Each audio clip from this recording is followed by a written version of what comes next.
بسم اللہ الرحمن الرحیم، السلام علیکم۔ ہمارے اس چینل میں آپ سب کا خوش آمدید۔ آج لاہور ورسز کراچی کنگز کا میچ ہوا، جس میں کراچی کنگز کے دو اوپنرز نے بابر اعظم اور شرجیل خان نے لاہور ہاکی بینڈ بجا دیا۔ شرجیل خان انتہائی جارحانہ بیٹنگ کر رہے تھے کہ اچانک شرجیل خان اور شاہین شاہ آفریدی کے درمیان تلخ کلامی ہوئی۔ دوستو، تلخ کلامی یہ تھی کہ اب شرجیل خان اور شاہین شاہ آفریدی پر بہت بڑی پابندی لگنے والی ہے۔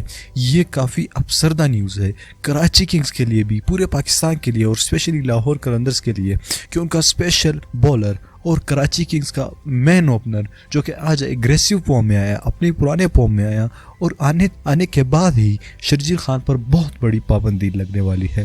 دوستو، شرجیل خان کے ساتھ ایسا کیا ہوا تو دوستو ہم آپ کو اس ویڈیو میں ڈیٹیل سے بتائیں گے۔ دوستو، ہوا کچھ کہ شرجیل خان نے شاہین شاہ آفریدی کو ایک فل ٹاس بال پر زوردار چکا دے مارا، ایسا چکا کہ شاہین شاہ آفریدی کا دماغ چکرا گیا اور کہا کہ اگر تم نے اگلی بار اس طرح چکا مارا تو میں تمہیں مان جاؤں گا۔ اس پر شرجیل خان اور شاہین شاہ آفریدی کے درمیان گالم گلوچ تک بات پہنچ گئی۔ اب جناب، گالم گلوچ تک بات پہنچنے کے بعد خبریں یہ آ رہی ہے کہ ڈریسنگ روم میں بھی ان دونوں کی شدید الفاظ اور ایک دوسرے پر شدید الفاظ بازی ہوئی تھی۔ تو اس پر پی سی بی اور پاکستانی کرکٹ بورڈ بہت بڑی ایکشن میں آ گئی ہے اور کہا کہ دیکھیں شرجیل خان کے ساتھ پی سی بی کا تو پہلے ہی رشتہ خراب ہے، پی سی بی شرجیل خان کو کھٹکتا ہے۔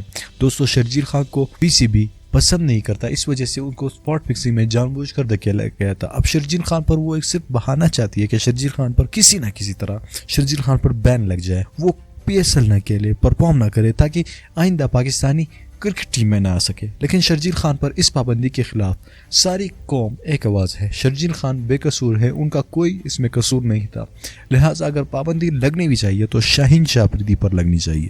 دوستو، آپ کن کو سپورٹ کر رہے ہو، شاہین شاہ آفریدی یا شرجیل خان پر پابندی لگنی چاہیے یا نہیں؟ آپ ہمیں کامنٹ کر کے نیچے بتائیے گا۔ اس ویڈیو کو لائک کریے، شیئر کریے اور چینل کو سبسکرائب کرنا مت بھولیے گا۔ میں ملنا چاہوں گا آپ سے اگلی ویڈیو میں، تب تک کے لیے اجازت چاہوں گا۔ اللہ حافظ۔